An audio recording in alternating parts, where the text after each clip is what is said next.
जी, क्या हाल है आप सबके। तो भाई बैंड बज चुकी है, बहुत सारे रेस्टोरेंट्स क्लोज हो रहे हैं, ठीक है। एंड ग्राउंड रियलिटी तो यही है कि मतलब लोगों को गैस नहीं मिल रही। तो हमारी भी कार्ट है जैसे, और हमारी अभी एक ही कार्ट एक्टिव है, एक कार्ट हमारी बंद हो चुकी है, ठीक है।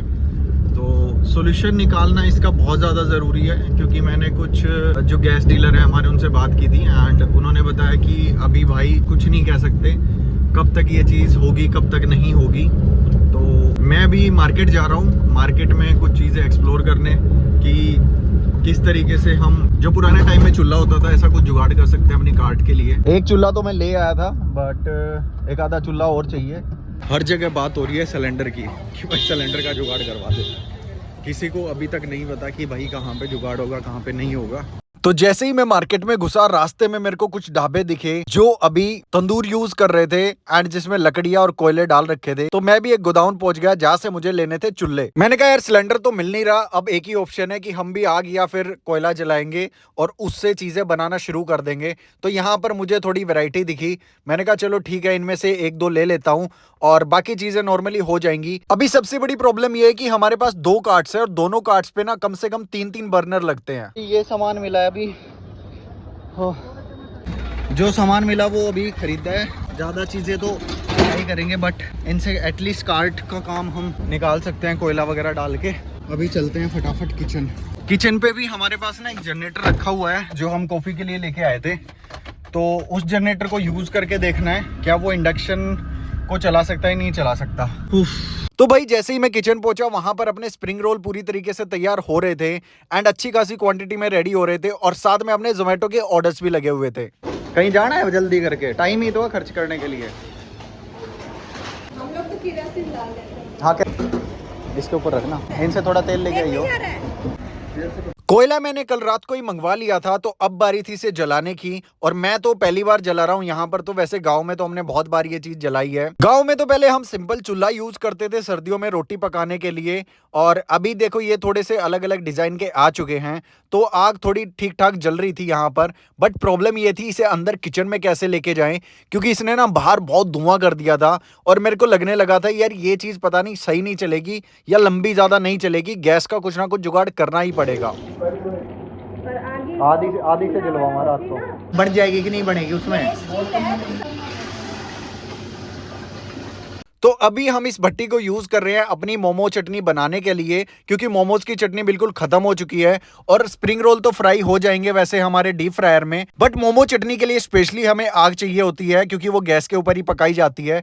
तो ऐसे में इस भट्टी को देखते यूज करके कि भाई मोमो चटनी ये कैसी पका पाती है। वैसे धीरे धीरे ये बिल्कुल सही चल रही थी और नीचे से इसे फटका मारना पड़ता था हवा के लिए, ताकि इसे थोड़ी हवा मिले तो चिंगारी और ज्यादा फैले, जिससे कि हीट और ज्यादा बढ़ेगी। और किचन पर मेरे को कुछ लोगों ने सजेस्ट किया कि छोटा सा एक पंखा लगा देते हैं इसके नीचे ताकि हमें फटका ना मारना पड़े। मैंने कहा कोई बात नहीं, एक बार तो इसे चलने दो, जैसे भी ये चल रही है एक बार देख लेते हैं, हमें अंदाजा हो जाएगा कितना टाइम इसमें लगता है। बाकी किचन में तो धुआं हो ही रहा है इसकी वजह से। एंड इस भट्टी पर हमारा पतीला भी अनस्टेबल था, तो दूसरी वाली भट्टी के जो हैंडल्स थे जिनके ऊपर ये पतीला स्टेबल रखा जाता है वो मैंने थोड़े से और मुड़वा दिए, जिससे कि अगली बार जब हम यूज करेंगे इस वाली भट्टी को तो पतीला अच्छे से रखा जाए, किसी को चोट ना लगे। तो भाई क्लाउड किचन में कभी कभी ऐसी ऐसी चीजें ऐसे ऐसे जुगाड़ करने पड़ते हैं, और ये चीज हमने पहली बार ट्राई की है। तो अभी कुछ चीज़ें सेट की हैं, देखते हैं, होप सो सारी चीज़ें सही तरीके से चल जाए बस।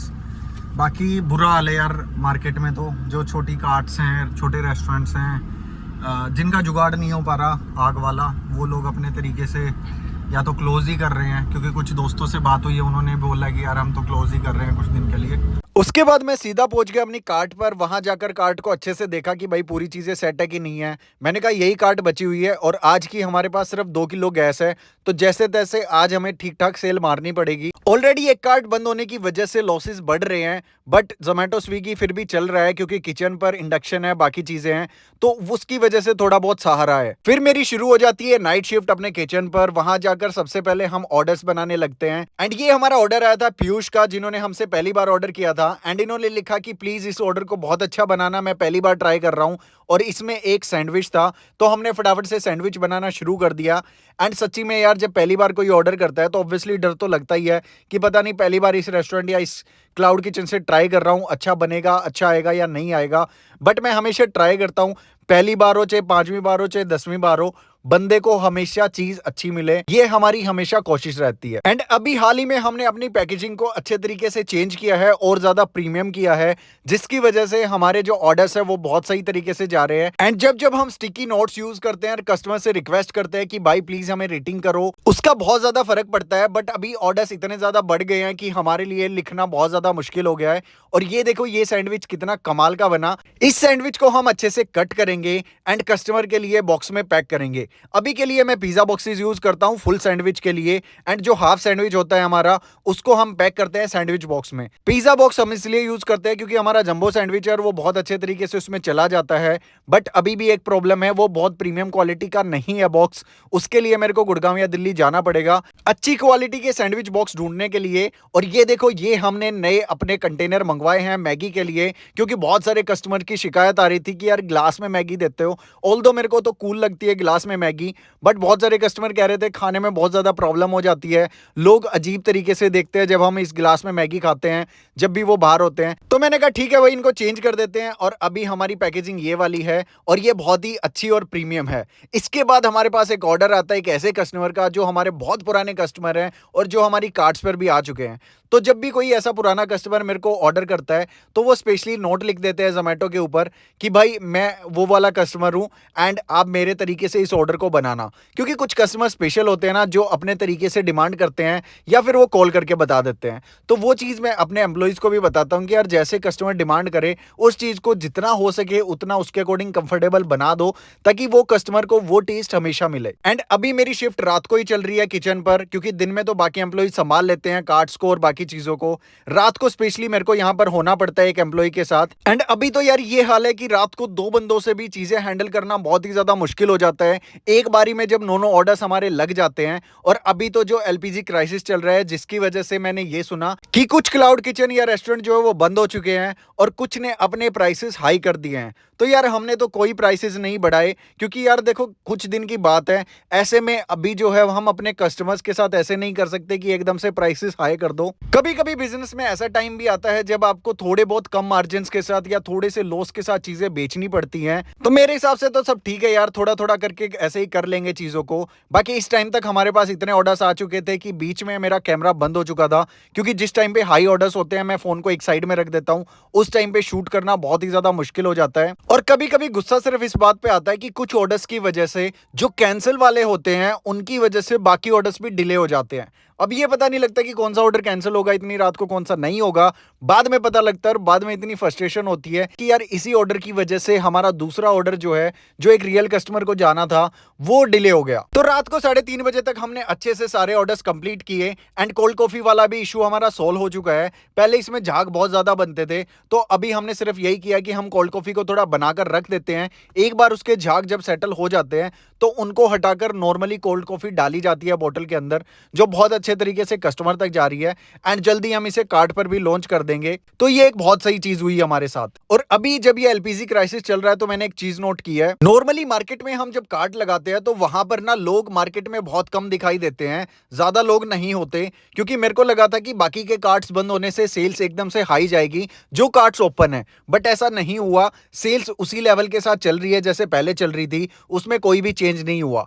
बट एक चीज हुई है, वो हुई है कि रात को जोमेटो स्विगी जो ऑर्डर्स हैं वो बढ़ चुके हैं। तो पता नहीं अब लोग घर से बाहर निकल नहीं रहे या पैसा बचा रहे हैं या फिर सिर्फ रात को ही खाना खा रहे हैं, तो वो चीज मेरे को समझ में नहीं आई। बाकी मेरे को सेल्स में जो डाटा दिखा मैंने आपको बता दिया, और ये चीज मैं पिछले 4-5 दिन से नोट कर रहा हूं। बाकी अभी कुछ दिन से ठंड बढ़ रही है जिसकी वजह से आज तो बारिश ही हो गई।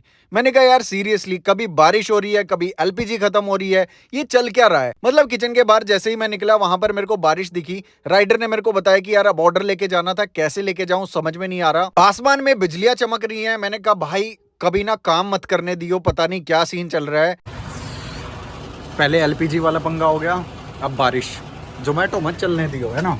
बट बारिश में भी हमारे पास ऑर्डर्स रुक नहीं रहे थे, थैंक गॉड। कुछ ना कुछ ऑर्डर आ ही रहे थे जो हम फटाफट बना रहे थे। एंड ये हमारा लास्ट ऑर्डर था, और लास्ट ऑर्डर में हमारे साथ ये बनी कि मैगी का ऑर्डर था, कस्टमर का पहला ऑर्डर था, और उसी टाइम पे हमारे पास मैगी खत्म हो गई। 2-3 दिन पहले मैगी का स्टॉक आया था जहां तक मुझे याद है, एंड अभी मैं पेटी देख रहा हूं तो बिल्कुल खत्म हो चुकी है वो। तो थैंक गॉड हमारे एरिया में ब्लिंकिट अभी काम कर रहा था। मैंने फटाफट से ब्लिंकिट से 10 मैगी के बड़े वाले पैक ऑर्डर किए एंड राइडर फटाफट फटाफट आकर मेरे को दे गया। तब तक हमारा ऑर्डर भी प्रेप में चल रहा था और राइडर ने आते ही मेरे से ये भी पूछा, क्या बात है इतनी रात को आपने मैगी मंगवाई है, कुछ ऑफर वगैरह चल रहा है क्या? मैंने कहा यार ऑफर का तो पता नहीं, हमारी तो मैगी खत्म हो गई है इसलिए मैंने मंगवाई है। जब तक मैगी आई हमारी सब्जियां पूरी तरीके से बॉईल हो चुकी थी, मसाला वगैरह सारी चीजें डालकर मैंने रेडी रखा था ताकि टाइम वेस्ट ना हो, और फटाफट से मैगी डालकर ये प्यारी सी मैगी बना दी कस्टमर के लिए। एंड उसके बाद भाई साहब लाइट चली गई। सुबह के 4 बजे हैं, बाहर बारिश हो रही है, अंदर लाइट नहीं है। तो मैंने कहा यार एक ही दिन में कितनी सारी चीजें देखने को मिलेंगी। बाकी उसके बाद हमने क्लोजिंग की एंड हम घर चले गए।